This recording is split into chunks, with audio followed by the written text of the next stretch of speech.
History That Doesn't Suck is a bi-weekly podcast delivering a legit, seriously researched, hard-hitting survey of American history through entertaining stories. If you'd like to support HTDS or enjoy some perks, like ad-free early episodes for $2 a month, please consider giving at patreon.com/History That Doesn't Suck. To keep up with HTDS news, check us out on Facebook, Twitter, or Instagram.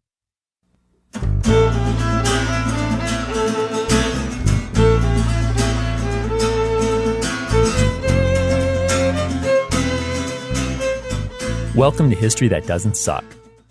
I'm your professor, Greg Jackson, and I'd like to tell you a story. Or a few stories, as the case may be. Today, I'm here with Cielle Salazar, my partner in crime. Hey, guys. And we are counting down the top 7 openings, in our subjective opinion, that we've ever done here on History That Doesn't Suck. Yeah, it's the top 7 from our whole catalog because top 10 was already taken. Yeah, it's way too cliche. So we're going to start with 7. We'll count down to number 1. In number 7, we decided that this would go to episode 36, the Mexican-American War Part 4, Los Niños Errores, St. Patrick's Battalion, and the Treaty of Guadalupe Hidalgo. This is a fascinating, often overlooked story from a really rather forgotten and overlooked war. And this episode of mostly Irish, but larger European Catholic immigrants who joined the U.S. Army, then defect to the Mexican Army, it explores a lot of issues about identity, faith, and really we thought it was fantastic and hope you enjoy it. It's just after sunrise on the morning of September 9th, 1847, as armed guards marched 23 prisoners of war toward the Plaza de San Jacinto in San Angel, Mexico. It's a miserable sight. Dirt and grime from their final, valiant fight at the Battle of Churubusco 3 weeks back still cling to their torn blue uniforms and pale faces. Struggling to maintain balance with their hands tightly bound, their feet slip as they walk on cobblestone roads, made slick by the morning's rain. Soon, though, they see what their forced march is about. Among the plaza's lovely trees and its nearby rose-colored colonial church is a 40-foot-long, 14-foot-tall gallows. Each of its 16 swaying ropes ends in a hangman's noose. This is the end for these captured soldiers of St. Patrick's Battalion. Or should I say, Battalion de San Patricio? Because, to be clear, the condemned are primarily Irish and other Catholic Europeans who immigrated to the United States and joined the U.S. Army, but then defected to fight for Mexico.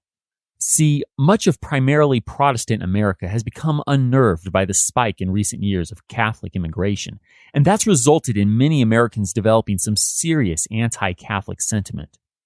Sadly, some U.S. Army officers haven't proven immune to this prejudice.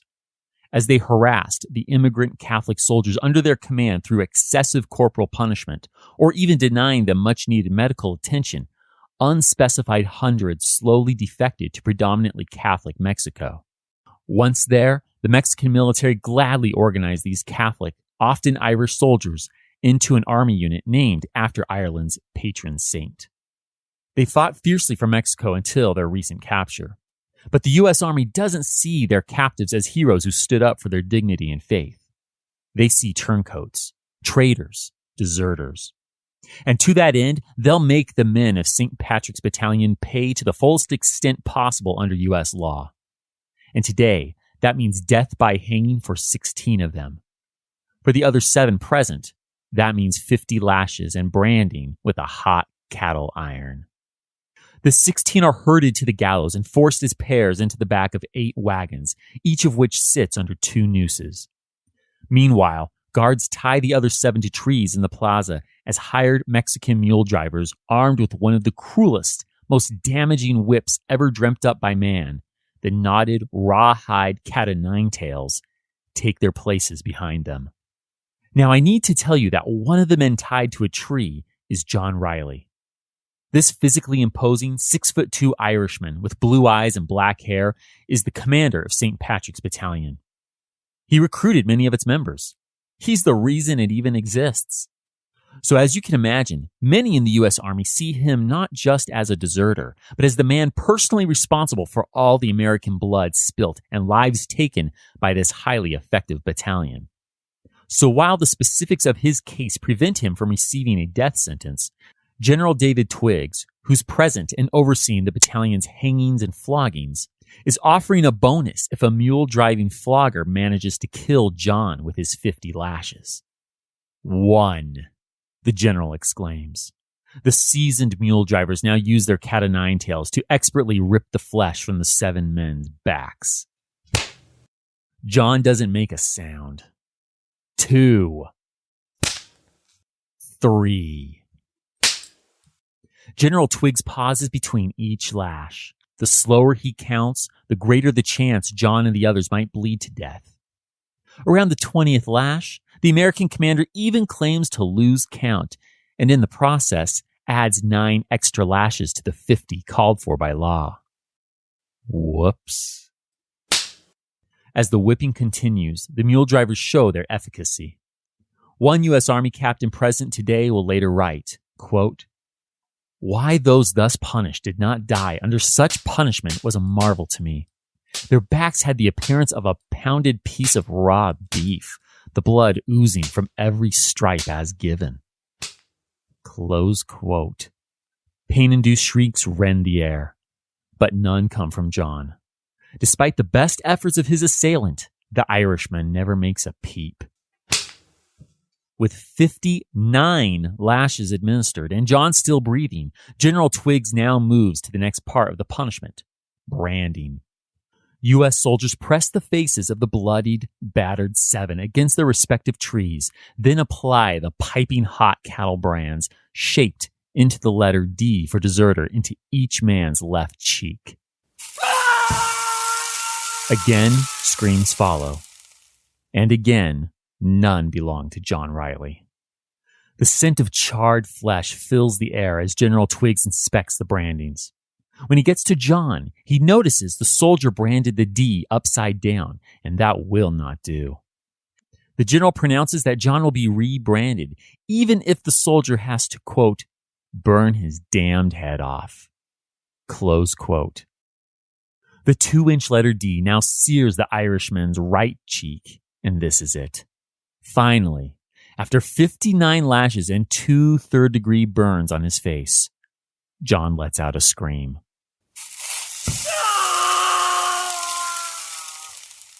He then passes out cold as U.S. soldiers mock him for not being so tough after all. But we aren't done.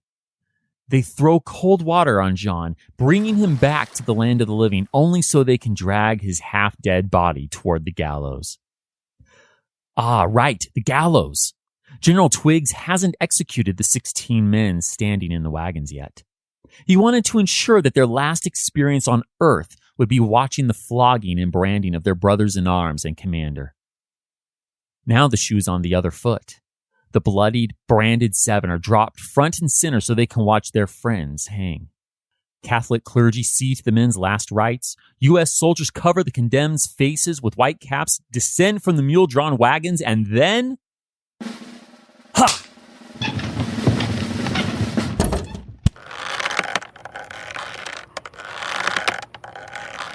"15 necks break instantly, but one poor soul slowly suffocates. It's John Riley's best friend, Patrick Dalton. And all the bleeding, branded John can do is watch. Patrick and 6 of the other dead are taken to a cemetery for burial. Meanwhile, the 7 flogged, branded, and still bleeding men are forced to dig graves right then and there for the other 9 dead. With this task completed, one final thing remains. Pipers now strike up the shameful air known as the Rogue's March, as other U.S. soldiers hold John and the other 6 men to the ground and shave their heads with straight blades.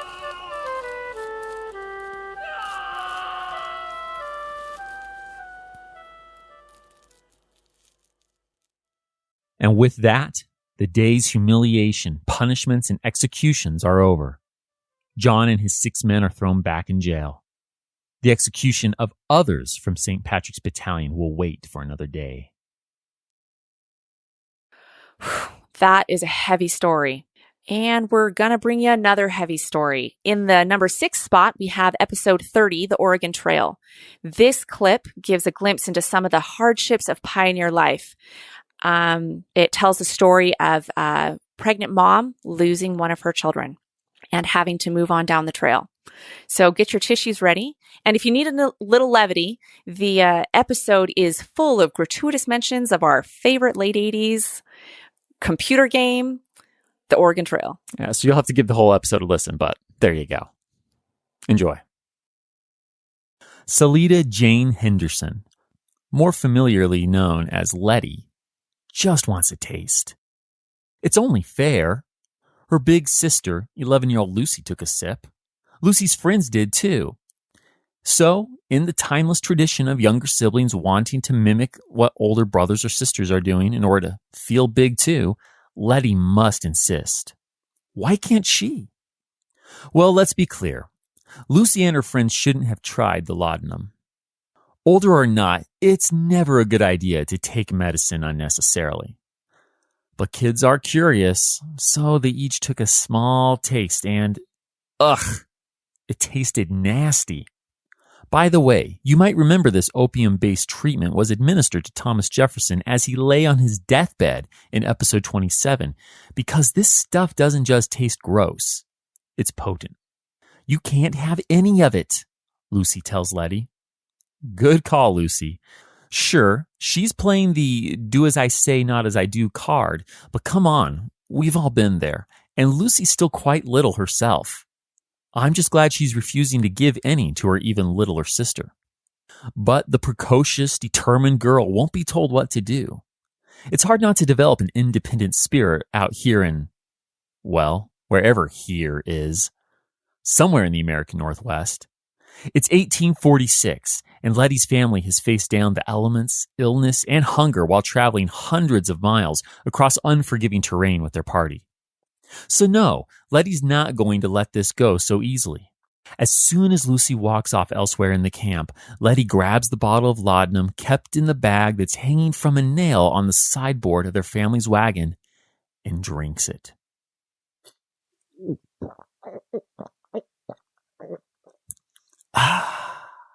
She drinks all of it. Little Letty suddenly feels wiped out. It's not bedtime, but she can barely keep her eyes open. This isn't normal. Something's wrong, and I think she knows it. So Letty does what so many little children do when something's off. She goes to her mom, who's cooking at the campfire. Now, I can only imagine how her mom, Rhoda Henderson, feels. Not only has it been another long day on the trail, which is already tough, she's also 9 months pregnant and has to prepare dinner. You know, I'm quite aware of what it's like to work a long day and come home to children who need you the moment you step through the door. I'm sure many of you do too, but I won't pretend for a second that I have any idea how drained 9-month pregnant pioneer Rhoda is. That's why I'm really sympathetic to the trail-traveling expectant mother for not asking, "Why are you so tired, Letty?" and somehow, against all odds, playing detective well enough to realize her baby girl has a whole bottle of laudanum in her system. Instead, busy, physically and mentally exhausted Rhoda responds, "Run off and don't bother me." So Letty does. But she's so sleepy. She finds the beds, lays down, and falls asleep. "Letty, dinner!" Rhoda calls out when the meal is finally prepared. No response. Rhoda searches and finds her little one in a deep sleep. Best not to bother the girl, she figures, and rejoins the rest of the family. She returns after dinner. Letty's still out cold. Okay, this nap's lasted too long. Rhoda goes to wake her young daughter. In my head, I can picture the young mother crouching down despite the discomfort of her large, full-term, skin-stretched belly to nudge her girl. No response. So she nudges harder, maybe muttering, "Come on, Letty, time to get up," while doing so. Still no response. What? I imagine the annoyance turning to panic, the nudges becoming hard, visceral shakes as Rhoda shrieks of Letty. "Letty, cut through the evening sky. It's too late. The bottle of laudanum has lulled little Letty to an eternal slumber. My heart breaks just trying to imagine the pain that Rhoda, her husband Robert, and the 4 surviving Henderson children must be feeling right now. To lose their little Letty so early in life, and to do so out here, where they'll likely never be able to visit her grave. Her probably shallow and likely to be disturbed by the elements or foragers' grave. I imagine the sobs, the simultaneous prayers and curses ascending to the heavens. Robert takes the black walnut boards they use for a table and makes a coffin for his daughter, then buries her, as Lucy tells us, quote, by the roadside in the desert, close quote. It's devastating, but between illness, the elements, wild animals, fighting, and just straight-up accidents, death is all too common of a tale out here. Only 3 days after Letty's death, the Hendersons slowed down their company once again. Rhoda's in labor. There, in the dirty, unsterile conditions of the desert, she gives birth to a baby girl, Olivia.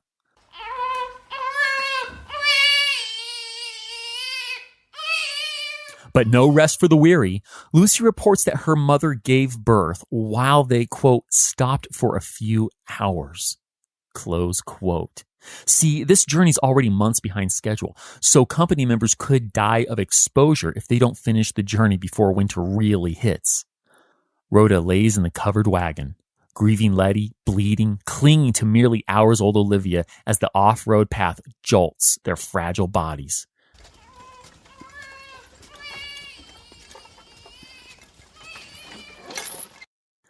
To quote Lucy again, we were the first party to take the southern cutoff, and there was no road.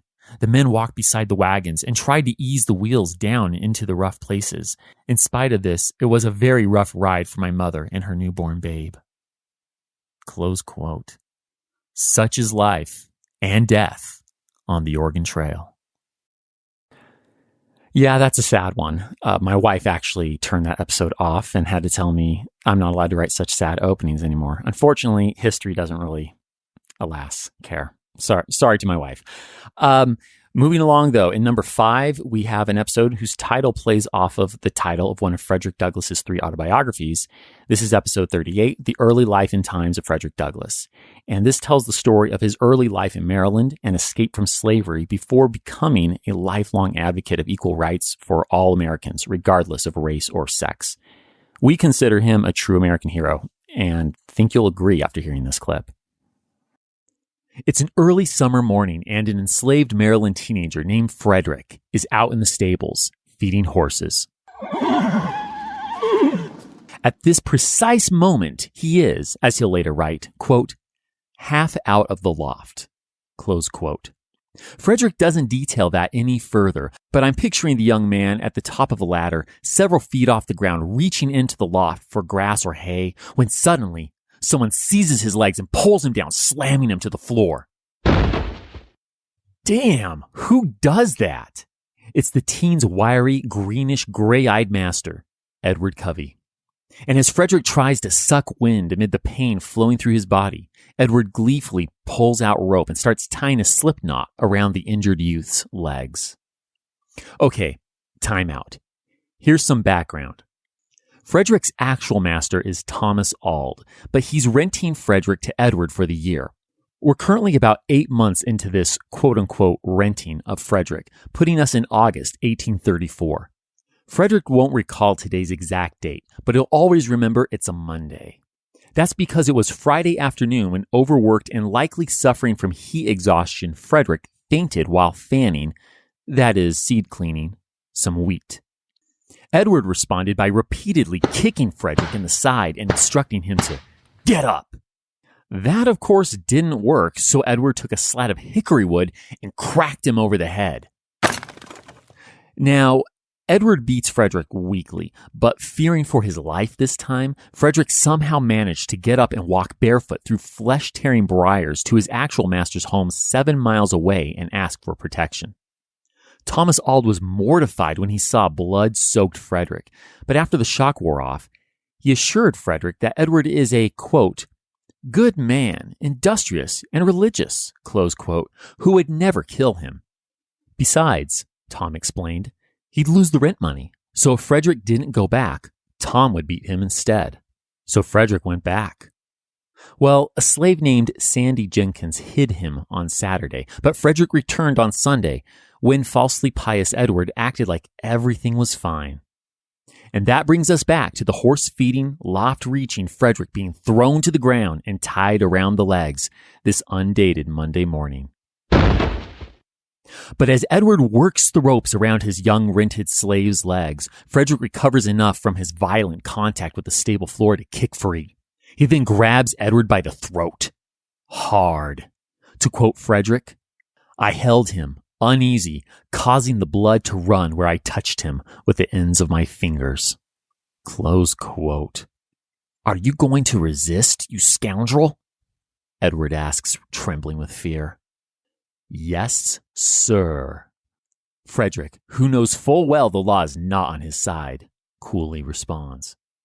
Edward answers by screaming for help, and his cousin, William Hughes, appears. Now, to this point, Frederick's tried to play defense. He's still holding Edward's throat to keep him from attacking. But as this becomes 2-on-1, Frederick has to take the offense. When attacking William tries to tie up his right hand, Frederick makes use of the only free appendages he has, his legs, and kicks the cousin square on the ribs. That's it for William. Bent over in pain, he taps out, leaving Edward to fend for himself. "You mean to persist in your resistance?" Fearful and choked, Edward inquires. "I do, come what might. You have used me like a brute for 6 months, and I am determined to be used so no longer." Frederick boldly replies. "Okay then, all chips in." Frederick's iron grip still on him, Edward pulls the team toward the stable doors and reaches for a stick. Screw that! Frederick grabs at him with both hands, bringing him to the ground in the cow yard. At this point, a hired-out slave named Bill happens along. Still locked in a mutual grip with Frederick, Edward calls to him for help. "What shall I do, Mr. Covey?" Bill asks. Let's note that Frederick tells us Bill, quote, "knew precisely what Covey wished him to do," close quote. But, to continue quoting, "affected ignorance," close quote. Well played, Bill. Well played. "Take hold of him! Take hold of him!" Edward hollers. "Indeed, Mr. Covey, I want to go to work," Bill replies. "This is your work. Take hold of him!" Edward angrily utters. "My master hired me here to work and not to help you whip Frederick," Bill replies. "Bill, don't put your hands on me," Frederick chimes in. "My God, Frederick, I ain't going to touch ye." And with that, Bill walks off. Bold, huh? Thing is, Edward can't lay a finger on Bill. And to quote Frederick, Bill knew it. Samuel Harris, to whom Bill belonged, did not allow his slaves to be beaten unless they were guilty of some crime which the law would punish. Close quote. But that's not the case with Edward's slave, Caroline. Unlike Frederick or Bill, Edward actually owns her. Furthermore, she could do some damage. Edward describes her as, quote, "a powerful woman and could have mastered me very easily, exhausted as I now was." As Caroline goes to milk the cows, Edward ekes out the same call he did to Bill. "Take hold of him!" Incredibly, Caroline also refuses, and she'll get whipped for this later. Some 2 hours have now passed since the struggle began. Edward finally lets go as he exclaims while panting with difficulty, "Now, you scoundrel, go to your work. I would not have whipped you half so much as I have had you not resisted." "Yeah, sorry, Edward. Frederick's not buying it. Frankly, I don't think any of the rest of us are buying it either." Frederick is only 16 years old. Well, that's his best guess. He doesn't know his birth date. But at any rate, the law is not on his side. He could suffer severely for standing up for himself. Yet Frederick did. And in his remaining few months here, Edward will never touch him again. In fact, Frederick will never be beaten again. He tells us that after this battle, quote, I felt as I never felt before. It was a glorious resurrection from the tomb of slavery to the heaven of freedom. My long-crushed spirit rose, cowardice departed, bold defiance took its place. I now resolved that, however long I might remain a slave in form, the day had passed forever when I could be a slave in fact. I did not hesitate to let it be known of me that the white man who expected to succeed in whipping must also succeed in killing me. From this time, I was never again what might be called fairly whipped, though I remained a slave 4 years afterwards. I had several fights, but was never whipped. Close quote. Yeah, you agree with us, don't you? Frederick is a hero. Now we're going to head across the pond. Coming in at our number 4 spot, we have episode 17, Death of a Nation's Father. This opening takes place in revolutionary France and shows how events taking place on the other side of the world can have a huge impact on the United States. Plus, it was a ton of fun to use our French and bring in some really unusual sound effects. Hope you enjoy.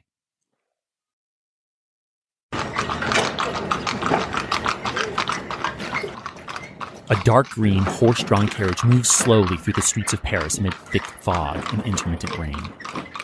Armed guards, standing 4 men deep, line its 3-mile route. Another 1,200 foot soldiers and hundreds of cavalry escort the carriage as 60 drummers keep this veritable army marching in time. I realize this might seem a bit extreme, but inside that carriage is the King of France, Louis XVI. And you have to take all the precaution in the world when you execute your own king. 3 men ride inside the carriage with Louis. Lieutenant Lebras and a sergeant are across from him, while Louis's loyal confessor, an Irish Catholic priest named Henry Edgeworth, sits by his side. Not a soul speaks a word.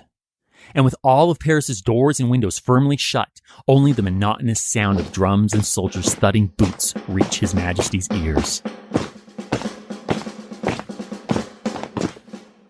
Not that he's listening.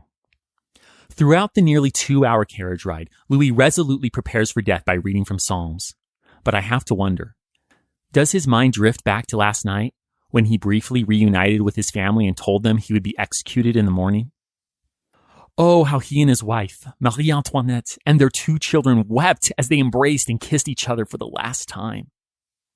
When he closes his eyes now, does he see his poor teenage daughter, Marie-Thérèse, in his mind's eye, fainting from sheer terror and devastation at their parting?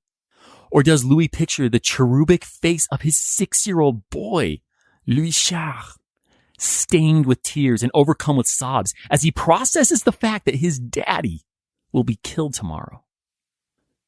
The boy sat between Louis's knees only 12 hours ago. You know, he's Louis's heir, too. Le Dauphin de France.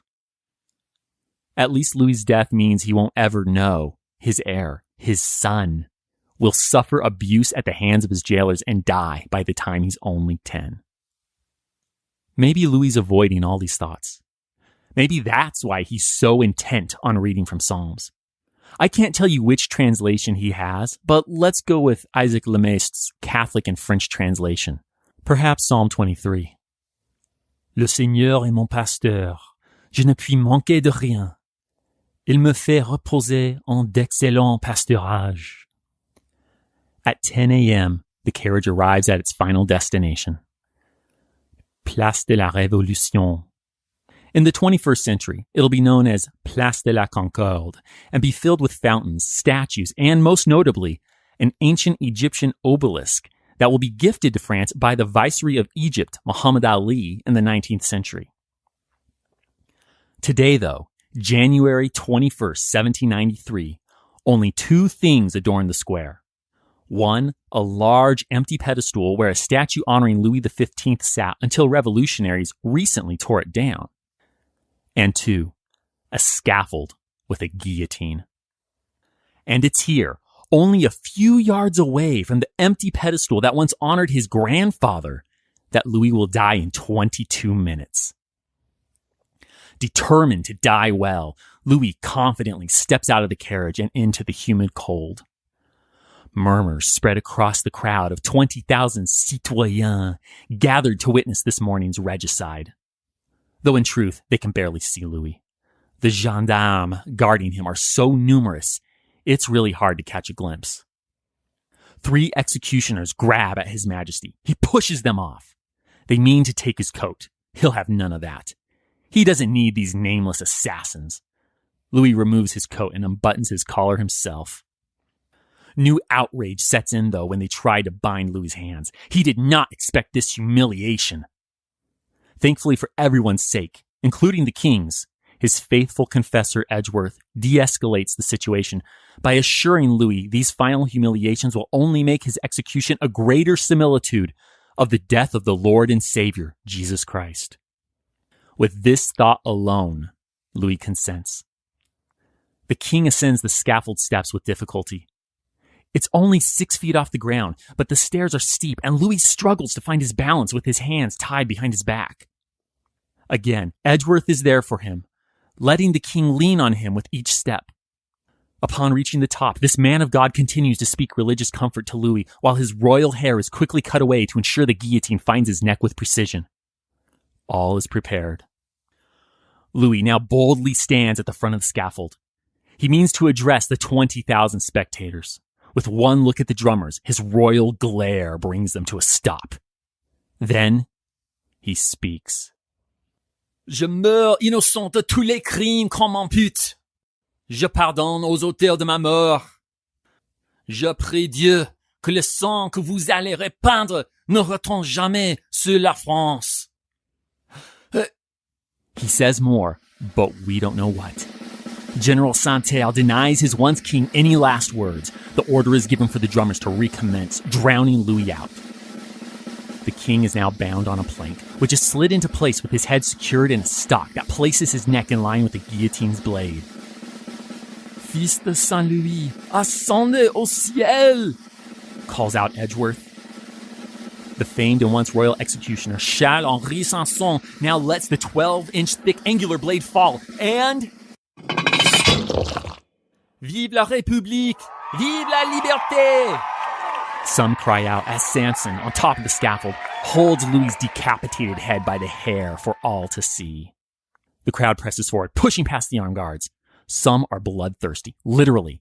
They dip handkerchiefs or their fingers in their decapitated sovereign's blood, taste it, and joke that it's well salted. Il est bougrement salé! Others buy locks of the dead king's hair, while another group dances around the scaffold, spontaneously singing La Marseillaise. Allons enfants de la patrie, le jour de gloire est arrivé.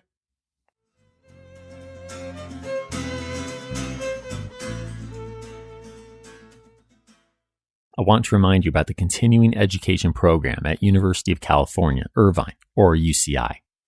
Since 1962, this top 50 school has been providing learning pathways for those looking to step up their career or just learn more. You can take advantage of UCI's division of continuing education programs from anywhere, like the over 30,000 students across the world enrolled right now. You too can pursue courses, certificates, and specialized studies programs, be that for self-betterment or to further your career. In fact, they have over 60 convenient certificates and specialized programs specifically designed for working professionals. Also, a number of these courses are 100% online, meaning you can enjoy the convenience and flexibility of real immersive online classrooms that'll offer you a collaborative learning experience with your fellow students. Set a New Year's resolution now to invest in yourself and your education. Winter 2020 registration is open. Visit ce.uci.edu/history-doesn't-suck and enter HTDS for 15% off one course. That's ce.uci.edu/history-doesn't-suck and enter HTDS to get 15% off one course. This offer is only valid until December 31st, 2019 at 11:59 p.m. And now, back to the story. See, President Macron, it could be worse. Coming back to the United States and now getting to our top 3, we come to episode 13. The world turns upside down at Yorktown. This episode's opening tells the tale of Thomas Jefferson making a dramatic escape from the British. It's also an example of the meaningful role enslaved Americans often fulfilled in the Revolutionary War. You'll hear about Martin Hemmings risking his life to save Tom's. Hope you enjoy it. Jack Jewett's enjoying a night at the Cuckoo Tavern in Louisa, Virginia, when he learns that 180 British dragoons are in town. They're taking a short break at a nearby plantation before continuing their urgent night ride further west. Given their trajectory, Jack knows where these horse-mounted soldiers are headed. Charlottesville. It's the only thing that makes sense. That's where Virginia's state legislature and governor are meeting tomorrow. Clearly, the British intend to capture the state's leaders. Well, being the patriot and militiaman that he is, Jack isn't going to sit idly by and let this happen. Hell no. He chugs his beer. Okay, I can't prove that, but I really like to picture him dramatically draining an old school beer stein in a few gulps, slamming it on the table, wiping the frothy foam from his mouth with his shirt sleeve, then running out of the tavern. I mean, come on. That's an awesome image, right? Okay, sticking strictly with the historical record, Jack books it out of the Cuckoo Tavern, mounts his horse, and takes off toward Charlottesville somewhere between 9 and 10 p.m. It's a hard ride. He's ahead of the soldiers, but he's traveling through the woods rather than on the roads just to make sure he doesn't get caught. According to tradition, Jack rides hard enough in this wooded terrain that when branches strike him, they leave deep cuts that scar his face for the rest of his life. It's now nearly dawn. Jack pulls hard on the reins, bringing his charging horse to an abrupt stop.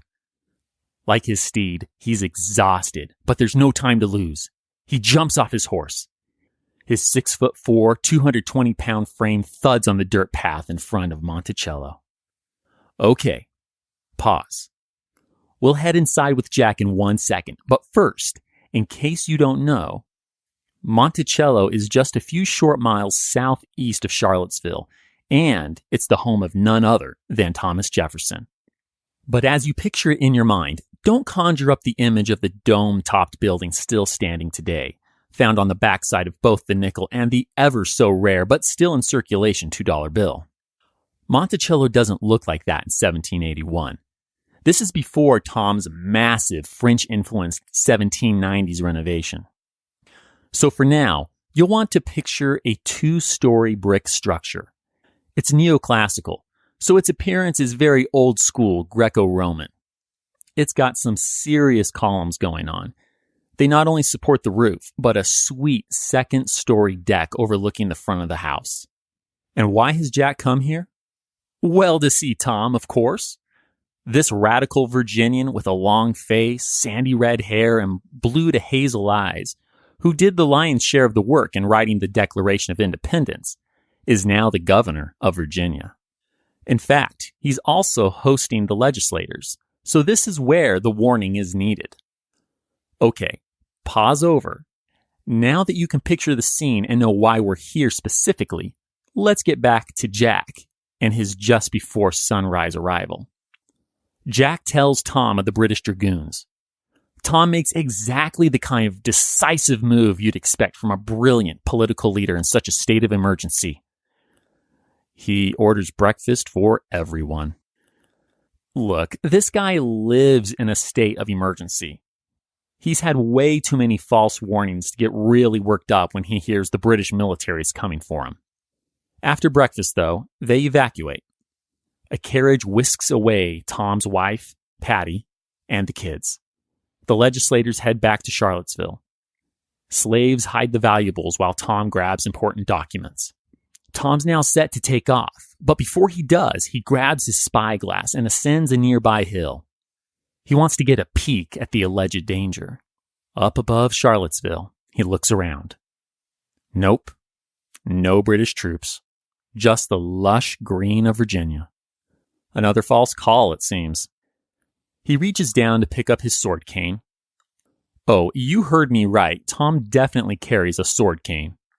He's about to set off, but can't quite shake the need to look through his spyglass just one more time. He extends the miniature telescope, holds it against his face, and... oh, crap! Jack was right! British dragoons! Filled with a new sense of urgency, Tom hightails it back to Monticello, jumps on his horse, named Caractacus after the 1st century A.D. Briton who fought against the Roman Empire, and rides hard to catch up with his family. Only 10 minutes after Tom departs, the British arrive at Monticello. I can't tell you who all is still at the mostly abandoned plantation, but at a minimum, Martin Hemmings is here. He's a slave, primarily working as a butler. And not to get ahead of ourselves, but to answer your question, yes, he is related to Sally Hemings. Martin is her half-brother. A British soldier approaches him, pistol drawn, and aims it right at his chest while telling Martin he can either give up Tom's hiding place or be shot. Despite being unarmed, grossly outnumbered, and a slave addressing a British soldier, Martin doesn't cower in the least. "Fire away, then," he defiantly replies. In hazarding his life for Tom's, Martin effectively calls the soldier's bluff. He doesn't shoot. The only damage the British do at Monticello, if we are to believe the apocryphal tales, is to drink some of Tom's wine in a toast to King George III. It's his birthday, after all, June 4th, 1781. His Majesty is 43 today. But down in Charlottesville, the British have been more forceful. Sent by British Commander Lord Cornwallis, Bannister Tarleton and his men destroy a cache of 1,000 guns, 400 barrels of black powder, clothes destined for Continental troops, and a whole lot of tobacco. They also catch 7 members of the Virginia legislature. In fact, just before they arrived at Charlottesville, they also caught a member of the Continental Congress. They didn't catch Tom, but they've made him look bad. His reputation as governor just took a nosedive. As Tom gets away, we turn to his arch nemesis. In the number 2 spot, we have episode 22, An Affair of Honor, Alexander Hamilton and Aaron Burr. What more do we need to say, really? Adieu, best of wives and best of women. Embrace all my darling children for me. Grab your tissues for this one. The morning sun is just cresting over New York City as 4 oarsmen row out on the Hudson River. They have 3 passengers. One is the dark-featured Hamilton family physician and friend, Dr. David Hosack. Next is another one of Alexander Hamilton's good friends, the well-respected jurist, Judge Nathaniel Pendleton. And finally, Alexander. And it's on this beautiful, oddly crisp summer morning, Wednesday, July 11th, 1804, that the founding father of finance will duel against the current vice president, Aaron Burr. Alex watches his adopted hometown slowly shrink into the distance. I wish we knew what's going through his head right now. All I can tell you for sure is that he does, at some point while being rowed up and across the Hudson, wax eloquent about the beauty around him and New York's potential. Oh, how it's grown since he first arrived some 30 years ago. All the new buildings and houses. The population's more than doubled. The Big Apple now teems with 80,000 residents. But I wonder, does this Caribbean-born New Yorker reflect on his time here, too? From palling around with Hercules Mulligan to studying at King's College, fighting the British, practicing law, serving as George Washington's Treasury Secretary. I have to imagine some or all of these New York milestones are passing through his mind. After all, it will take almost 2 hours to row the nearly 3 miles from New York's Greenwich Village to Weehawken, New Jersey's shore. Does he think about his family? This father of 8. Well, it'll always be 8. But 7 living. Come December, it'll be 3 years since a duel took his oldest son, Philip's, life. At the same place. With the same guns. Alex, ever the attentive father, hasn't been the same since. Yeah, I'm sure he's thinking about his kids. And Eliza. He has to be thinking about his wife, Eliza. I mean, this man of words woke up at 3 a.m. today to write her a hymn. But the small vessel transporting this family man is drawing close to New Jersey's shoreline. Alex's time for reflection is coming to an end. It's now just shy of 7 a.m. The dawn's light washes fully over the Hudson. The boat's 7 occupants disembark on this thin beach just in front of Weehawken's cliffs. The oarsman and Dr. Hosack stay here. This way, They won't witness the duel, and they can claim ignorance of what's about to go down should the law get involved. And so, only Alex and his jurist friend Nathaniel, who's serving as his second, continue on. The two men ascend a narrow trail hidden by some vegetation. It leads to a ledge roughly 20 feet above the Hudson that's concealed by boulders and trees. This secluded, wooded area is big and private enough for disagreeing gentlemen to settle their differences through an affair of honor. That is, a duel. And it's because of these features, and New Jersey's lackluster prosecution of dueling, that this ledge on the cliffs of Weehawken is a popular dueling ground. In this place of wrath and tears, where so many have previously risked or lost their lives, Alex now lays eyes on the man who first accused him of insult 23 days ago. The lame duck vice president recently defeated New York gubernatorial candidate, Colonel Aaron Burr. His age is showing. Aaron's hair is receded and grayed around the ears since they first crossed paths decades ago. But then again, Alexander's face isn't hiding the toll taken by the passage of time or life's disappointments much better. After all, General Hamilton is as down and out politically as the vice president, with whom he now exchanges ceremonial salutations. Aaron's second, William Van Ness, now does his duty alongside Nathaniel by counting out 10 paces. This done, they draw lots, the equivalent of you flipping a coin, to see which of them will choose positions. Nathaniel wins, but curiously, he, possibly with input from his principal, Alexander, chooses the dueling ground's northern side. This leaves Alex staring into the sunlight with the Hudson River and New York City in the background, while Aaron enjoys the southern side's excellent shaded view. This done, the seconds draw to see who will officiate the duel. Once again, it goes in Nathaniel's favor. Okay, it's time to get down to business. The seconds each take one of the two beautiful, ornate, long, brass, smooth-barreled flintlock pistols from a leather case brought by Nathaniel and Alex. After loading each with a shot in full sight of the other, they cock the pistols. Then hand them to their respective principals. Alex and Aaron take their marked positions. Nathaniel goes over the rules, which include the following procedure. He'll ask if they're ready. If they say yes, he will say, present. Then they may fire. Ready? Nathaniel Pendleton calls out, his voice ringing through the woods. Stop.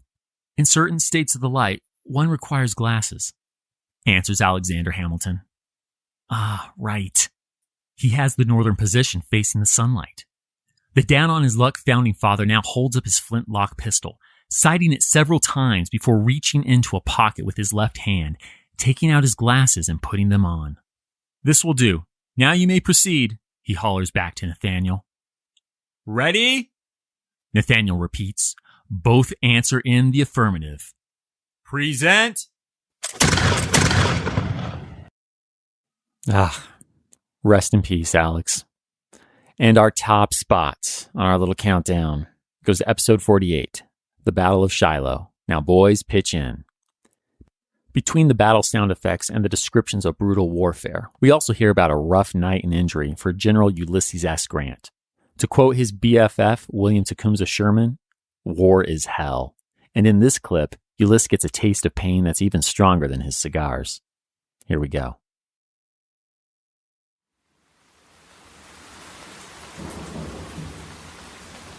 General Ulysses S. Grant is hunkered down at his headquarters at Savannah, Tennessee.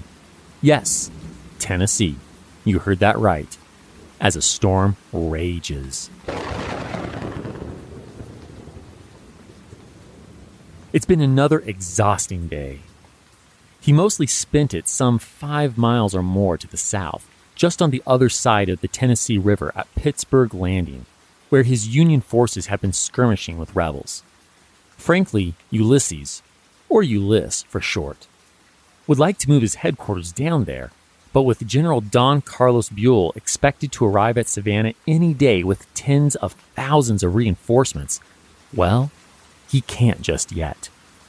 He's got to wait for Don Carlos. So Ulysses has traveled back the 5 miles to his Savannah, Tennessee headquarters in this miserable weather and is just getting settled in for the evening when he gets word of a Confederate attack back at the front.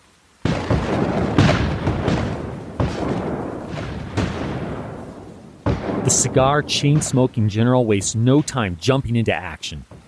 Roads are becoming more like rivers or pools of mud than thoroughfares, but no matter.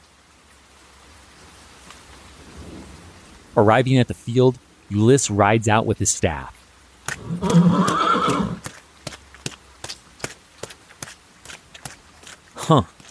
The firing has ceased. The only sound is that of the hard rain. Looks like they've come out here for nothing. The general and his men start to make their way back through the thick muck and mud.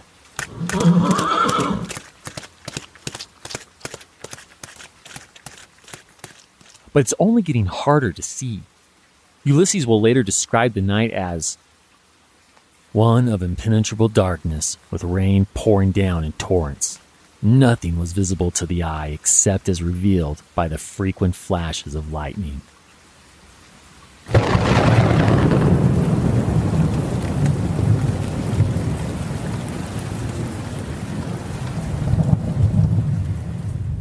Making their way through the woods in these blind conditions, the general can only hope and trust that his horse can find its footing.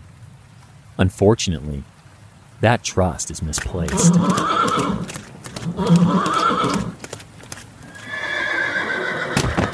One of the horse's hooves gets caught, taking the poor creature down. Secure in his stirrups, Ulysses falls right along with his steed.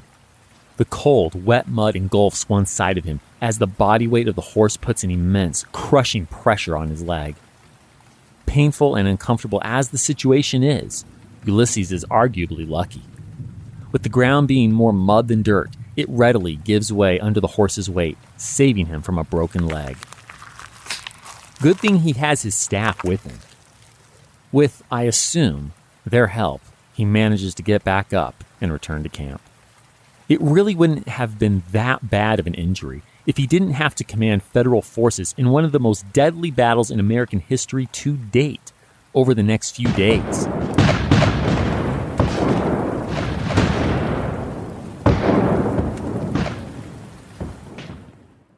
Two nights later, Ulysses dismounts from his horse to find he can't put weight on his leg. Without the adrenaline that comes from leading men, dodging bullets, and literally being showered with brains, the general realizes just how bad that injury has now become. He makes his way to the surgeons. They can't even remove his boot, so they do what Civil War surgeons do best. They cut it off. Oh, sorry, that may have been unclear. They cut the thick leather boot off, not his foot. But damn, is it swollen. Trying to camp under a tree amid more rain. And in unbearable pain, Ulysses goes back to the log cabin hospital just after midnight. But his hopes that he'll get some much-needed shut-eye in here are quickly dashed. The stench of blood and pus is overwhelming. Seeing the room full of his men with missing limbs is even worse. To quote him, "The sight was more unendurable than encountering the enemy's fire, and I returned to my tree in the rain." Close quote. Good God. The horrors of this war are only growing. Best get some sleep, General. The Battle of Shiloh continues in less than 4 hours.